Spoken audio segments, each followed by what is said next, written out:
Gua ka ganing sila mo.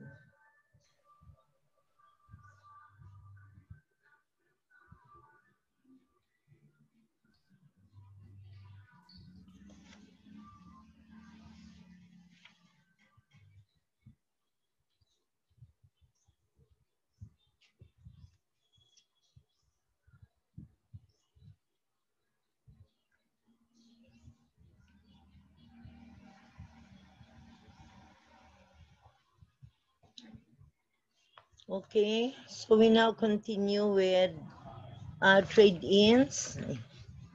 We continue with trade-ins for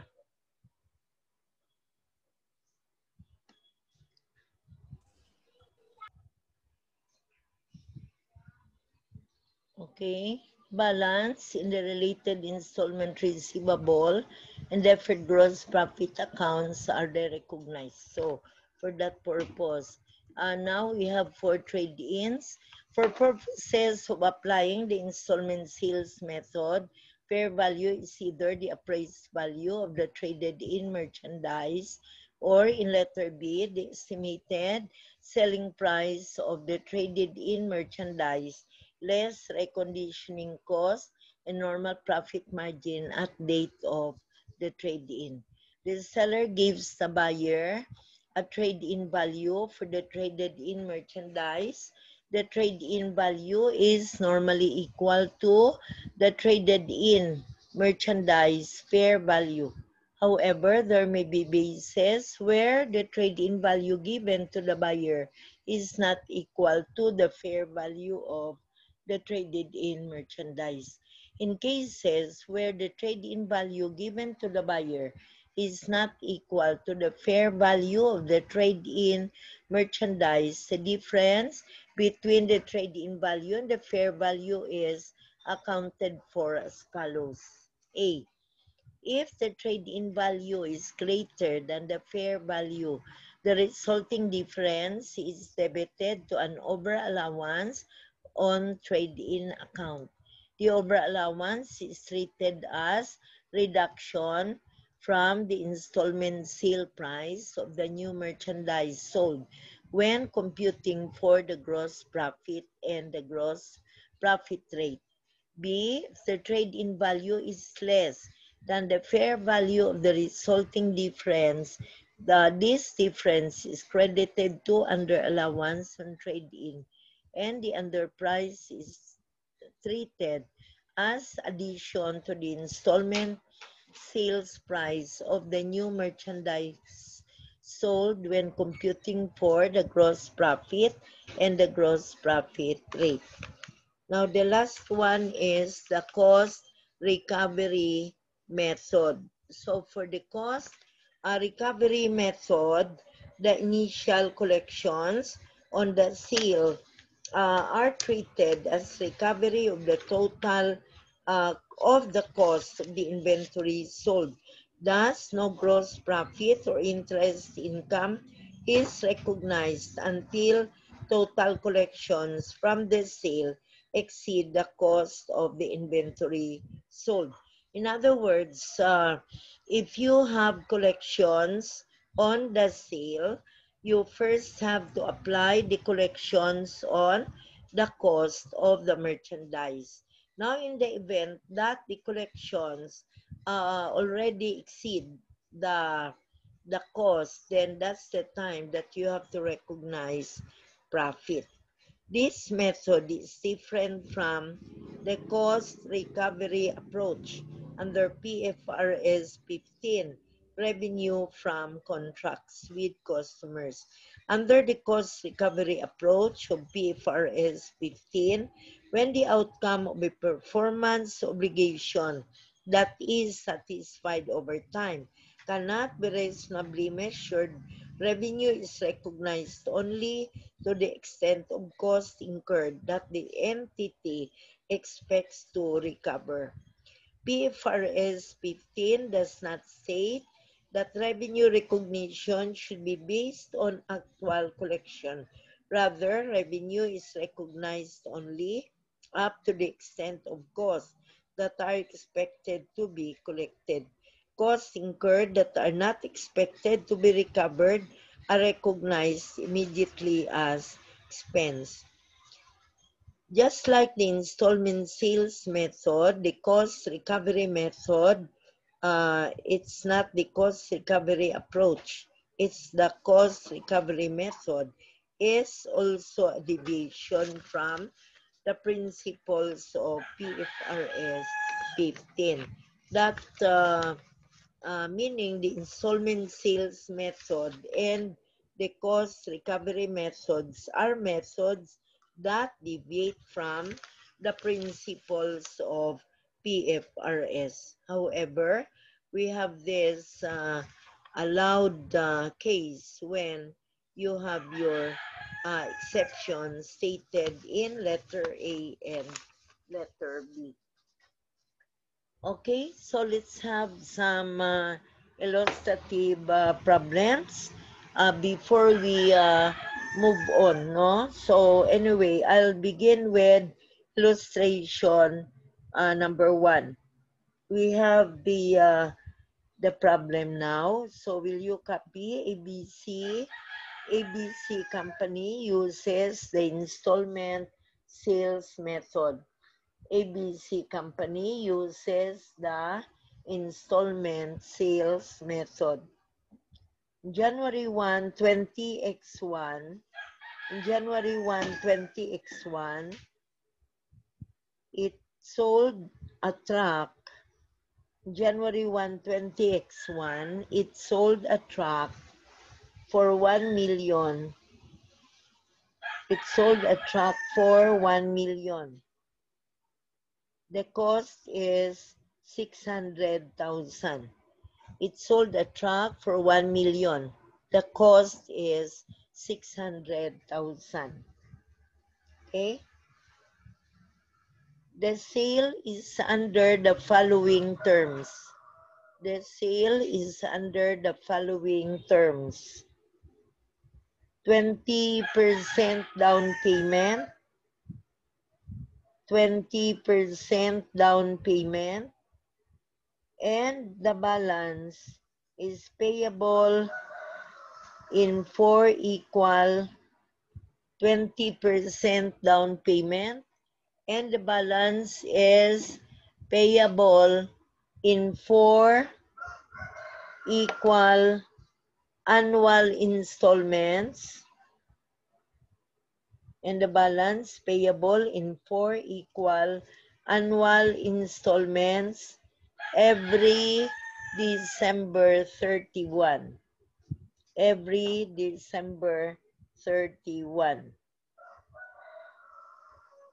Okay?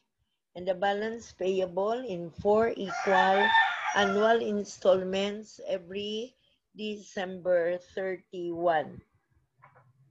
The time value of money is ignored. The time value of money is ignored. Time value of money is ignored. Okay?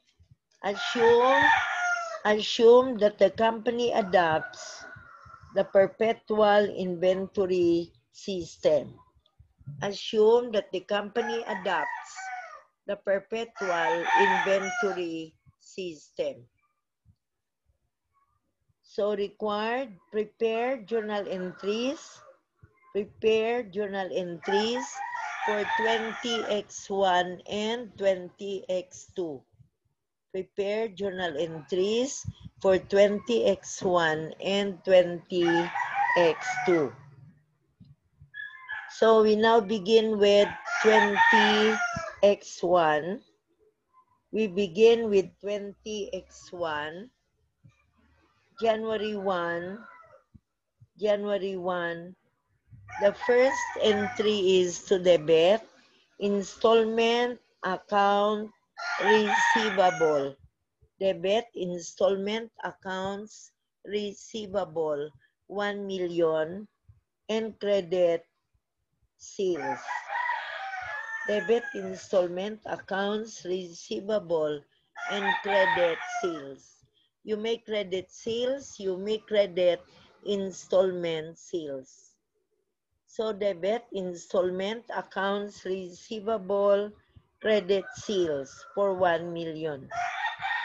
Second entry on January 1 is to debit cost of sales, credit inventory.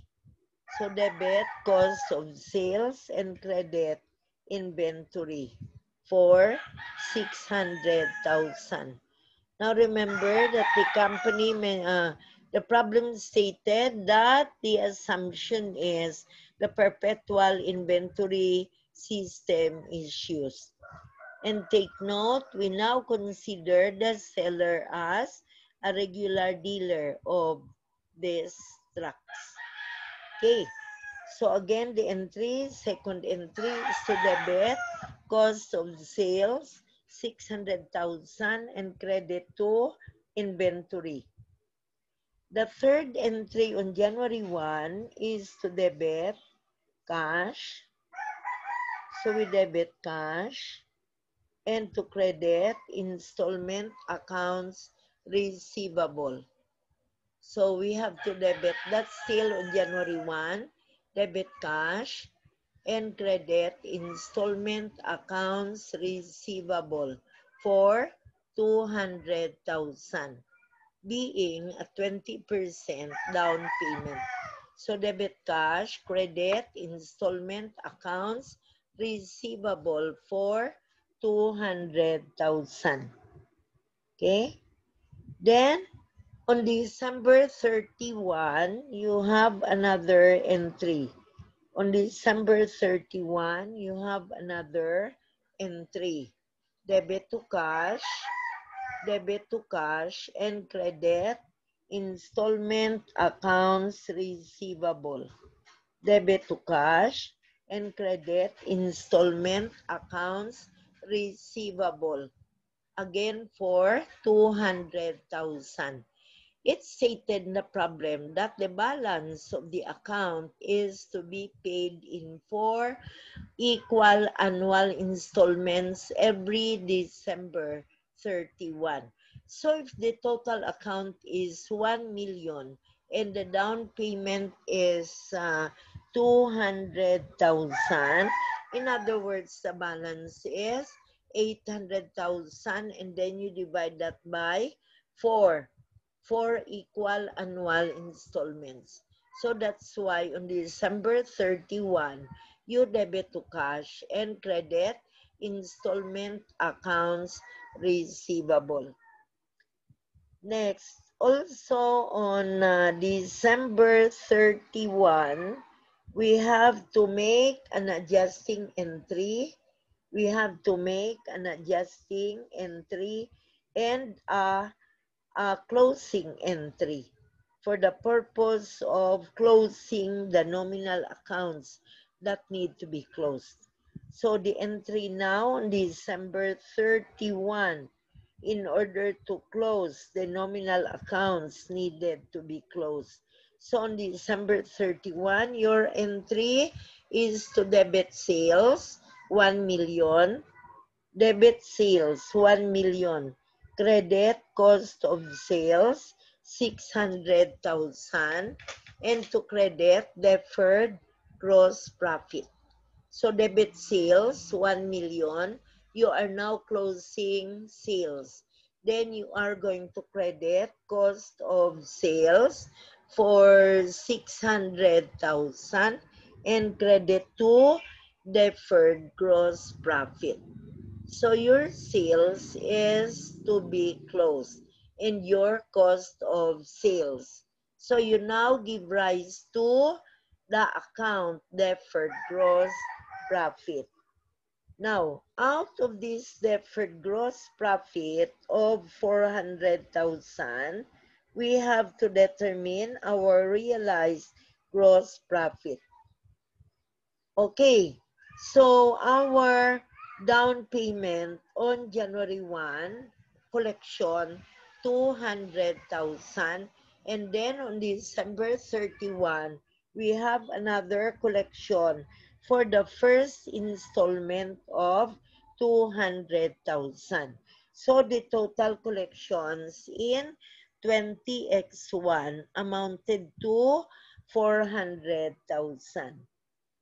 And the 400,000, we multiply that by the gross profit rate of 40%.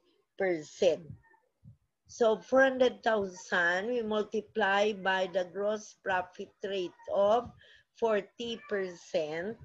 So our realized gross profit in 20x1 is 160,000. Repeat, the realized gross profit is 400,000 times 40%. So it's 160,000. How do we get 40%? That's the gross profit rate. The gross profit rate is based on sales. So sales is 1 million. Then we deduct cost of sales. 1 million minus 600,000. So your gross profit is 400,000. You divide that by 1 million. Since the problem stated that the gross profit rate is based on sales. So the gross profit rate is equal to 400,000 divided by 1 million. So you get 40%. And so you multiply 40% by 400,000, which is your total collection in 20x1. Your realized gross profit is 160,000. That's the realized gross profit. You only realize gross profit when you collect. Okay, so your entry now to adjust the deferred gross profit to realized gross profit. The entry is to debit on December 31. Debit deferred gross profit 160,000, deferred gross profit 160,000, and we credit to realized gross profit. So debit deferred gross profit on December 31. Debit deferred gross profit, and to credit realized gross profit in the amount of 160,000. 160,000. Actually, the total amount of gross profit to be realized throughout is 400,000 with the gross profit rate of 40%. Gross profit is realized only upon collection. And upon collection, you multiply the amount collected by the gross profit rate. Okay? So, you realize gross profit is among your other income item. Now, for the next year, we again have to recognize a realized gross profit based on collection. So next year, at the end of 20x2, the company will be collecting another 200,000. Another 200,000 every year for collection, because the balance of 800,000 divided by 4. So the first 200,000 was paid on December 31, 20x1. You add the down payment. So for 20x1, the total collection was 400,000. And then you multiply that by the gross profit rate of 40%. So the realized gross profit is 160,000. The end of 20x2, at the end of 20x2, again, you have to collect. So your collection for 20x2 will amount to another 200,000. And so you multiply that by 40%, meaning for 20x2, you have another realized gross profit of 80,000. 200,000 times 40%. So you have 80,000 in years 2, 3, and 4. All in all, you have a total of 240,000 for that. And the first part is realized in 20x1. Now, at the end of 20x1, the realized gross profit is in the amount of 160,000, while the balance of 400,000 mo nang imong deferred gross profit, then nagdebit ka sang 160,000, the balance of 240,000, that's your deferred gross profit at the end of 20x1. So you keep on realizing that at the end of x2, x3, and x4. You will be realizing an amount of 80,000 taken by multiplying 200,000 by 40%. Okay, so you have now your deferred gross profit. Now, what will happen to your deferred gross profit? The adjusted balances on December 31, 20x1, your installment accounts receivable will have a balance of 600,000. Because you have 1 million, you deducted 200,000 for the down payment, and then you deducted another 200,000 at year end. So the total credit to installment accounts receivable is 400,000. So at the end of 20x1, the balance of installment accounts receivable is 600,000. Whereas the balance of your deferred gross profit as of the end of 20x1 is 240,000. Okay? So I hope you are now computing for the deferred gross profit. Initially, 400,000 divided by 1 million. Now it's only for 240,000 divided by 600,000. It's still 40%. It's still 40%. So at the end of 20x2, we have another entry, debit cash, 200,000, and credit installment accounts receivable at the end of 20x2.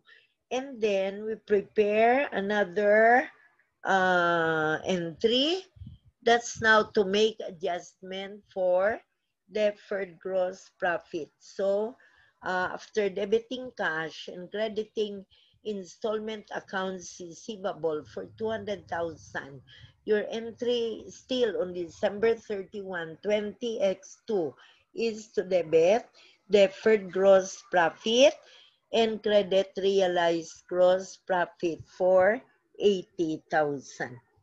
So debit deferred gross profit and credit the amount of unrealized, no? Or we have the deferred gross profit unrealized na.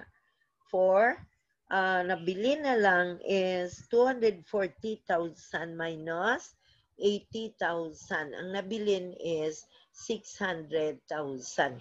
The balance of the receivable after collecting the third 200,000, the balance of the receivable account is 400,000.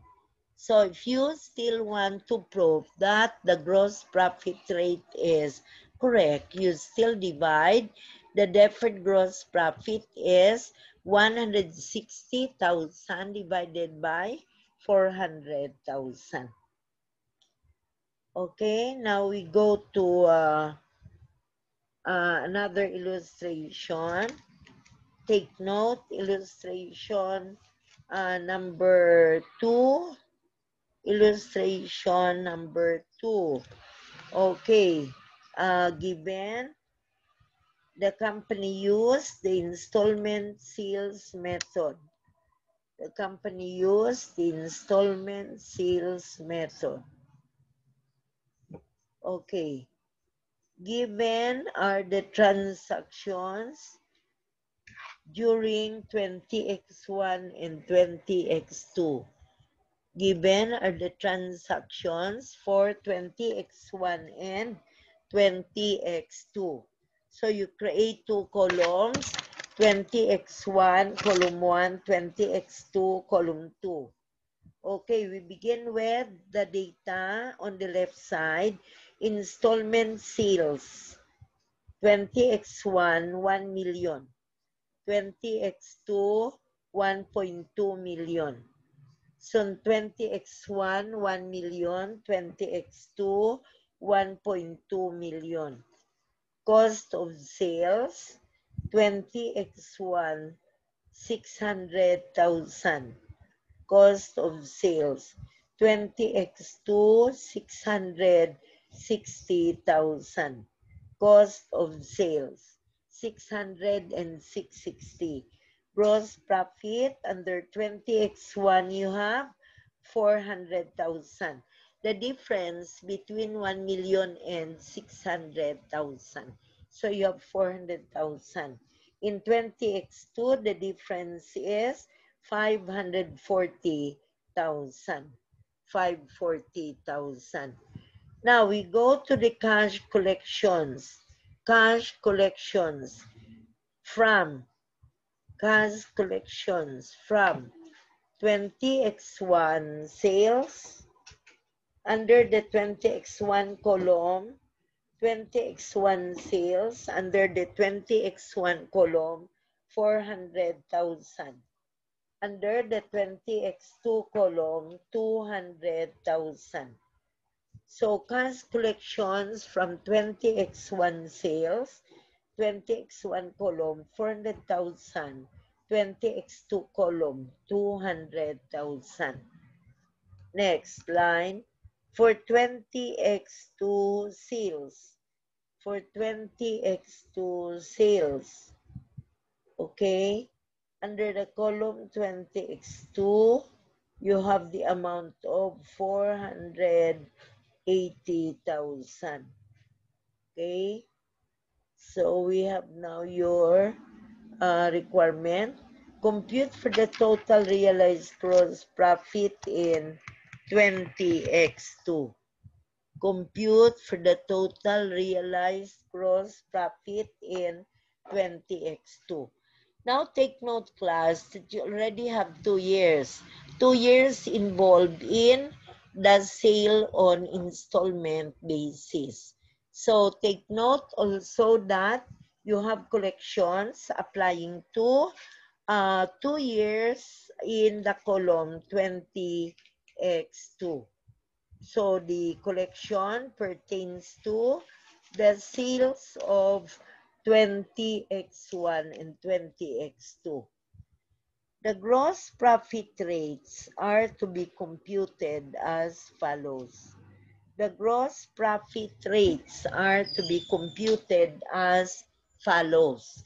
So the gross profit rates are to be computed as follows. Okay, in 20x1, the gross profit rate is computed by dividing 400,000 by 1 million.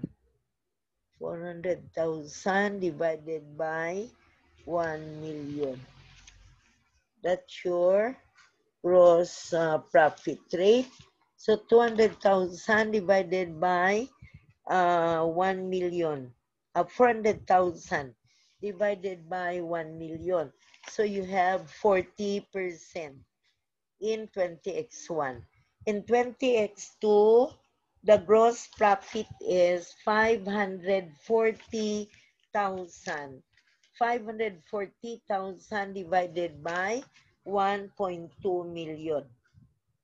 540,000 divided by 1.2 million. the gross profit rate based on sales in 20x2 is 45%. 20x1 it's only 40%. In 20x2 it's 45%. Okay, now we go to the computations of the realized gross profit in 20x2. The computation of the realized gross profit in 20x2. That's the requirement of the problem. Since in 20x2, you have two collections from 2 years sales. So, in 20x2, you collected from the 20x1 sales in the amount of 200,000 and from 20x2 sales in the amount of 480,000. So you have now the realized gross profit in 20x2 as follows. From 20x1 sales, collected was 200,000. Collected was 200,000. And from 20x2 sales, collected was 480,000. So 480,000. How do we compute for the gross profit? The gross profit is computed by multiplying the gross profit rate by the amount of collections. So collection now in 20x2 is computed as from 20x1 sales, 200,000 times 40%. 200,000 times 40%. And from 20x2 sales, 480,000 times 45%. 480,000 times 45%. Okay? So the total realized gross profit in 20x2 is the sum of 80,000 and 216,000. 80,000 and 216,000. So the realized gross profit in 20x2 is 296,000. 296,000. Okay? That's our answer to requirement in illustration 2.